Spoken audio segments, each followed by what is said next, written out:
Chief engineer हैं electrical wing में, और पंजाब, हिमाचल और जम्मू कश्मीर तीनों स्टेटों का चार्ज यहाँ से चंडीगढ़ से देखते हैं।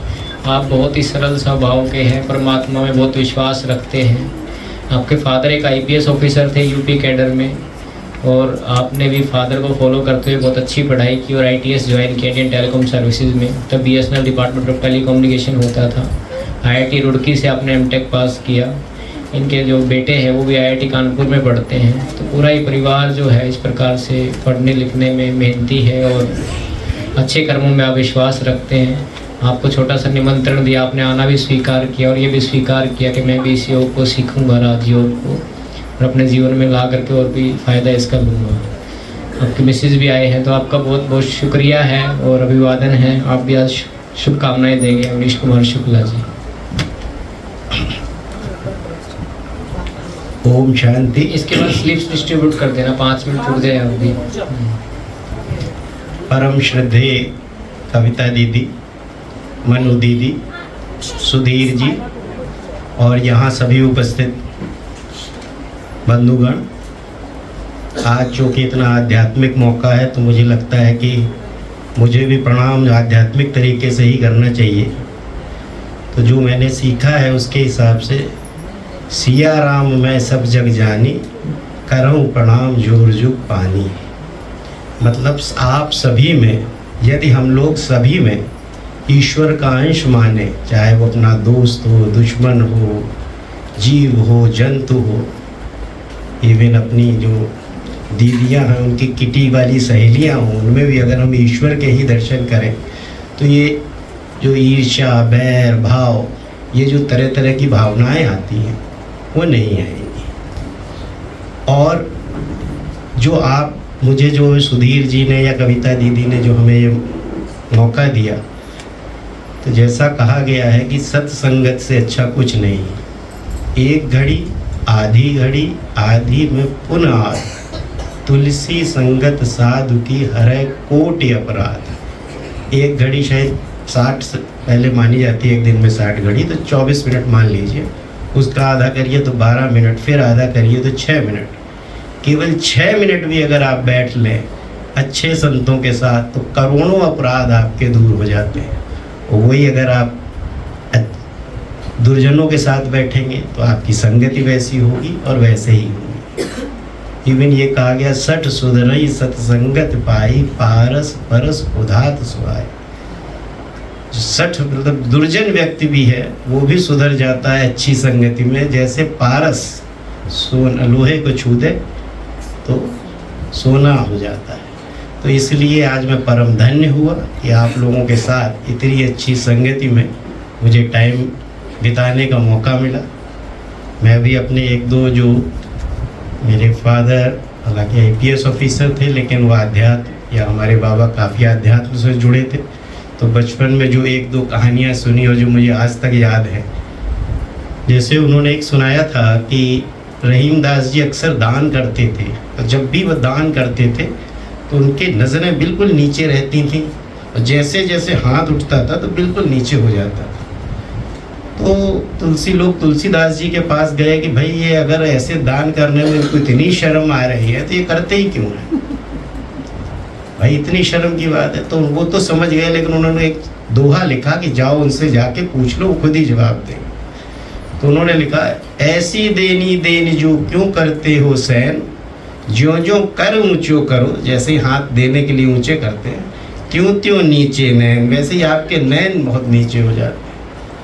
तो उन्होंने क्या जवाब दिया, उन्होंने कहा, देनहार कोई और है, देवत है दिन रैन। देने वाला कोई और है जो कि दिन रात देता है, और लोग भरम मुँह पर करें तासे नीचे नैन। लोग मुझ पर भ्रम करते हैं इसलिए मेरे नैन नीचे। तो चाहे आप पैसा दें, रुपया दें, विद्या दें, कुछ भी दें, लेकिन अपने अंदर अहंकार नहीं आना चाहिए कि ये हम दान कर रहे हैं, और अहंकार ही सभी बुराइयों की जड़ है।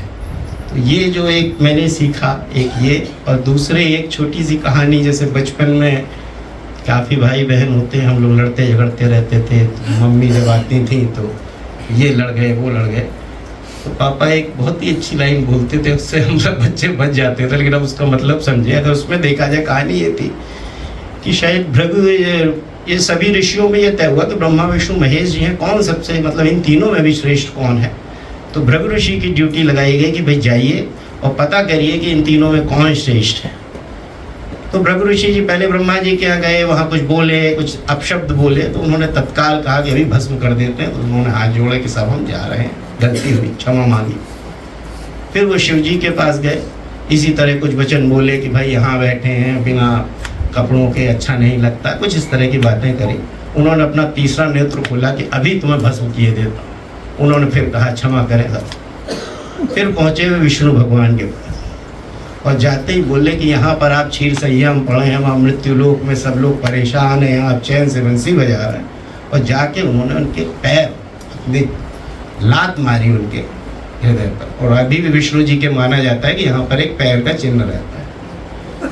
तो विष्णु जी ने तुरंत उनके चरण पकड़ लिए कि बोले मैं इतना विष्णु लड़ता झगड़ता रहता हूँ, मुझे तो कोई अंतर नहीं पड़ता इतने दानवों से, लेकिन आपके जो पैर हैं इतने कोमल हैं, कहीं उसमें चोट तो नहीं लग गई।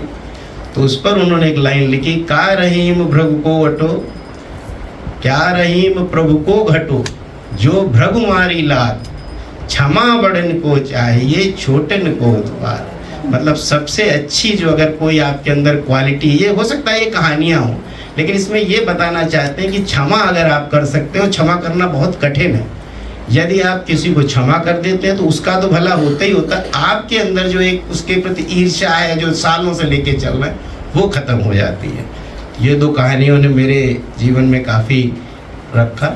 और जैसा कि रक्षाबंधन का त्यौहार है, आप सभी लोगों को बहुत बहुत शुभकामनाएं।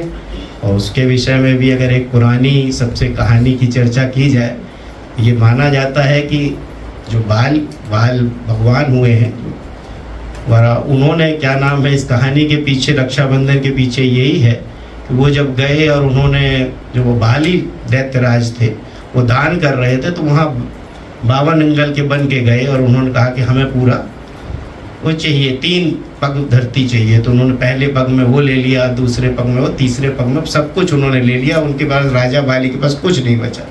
जब कुछ नहीं बचा तो उन्होंने सब कुछ दान दे के वो बोले कि अब मैं पाताल लोक जा रहा हूँ। तो भगवान को भी ग्लानि हुई कि मैंने इन्हें छल से किया है। तो उन्होंने कहा चाहे आज एक वरदान कुछ भी मांग लो। जब उन्होंने कहा तो वो बाली भी कहाँ, वो भी बहुत भक्त थे। उन्होंने कहा फिर हमें एक ही वरदान चाहिए कि आप सदा हमारे साथ रहें। अब वो कह चुके थे तो क्या करें, तो पाताल लोक में भगवान चले गए, उनके साथ रहने लगे। बोले हर वक्त सुबह शाम जब हम आंखें खोलें आप सामने दिखते।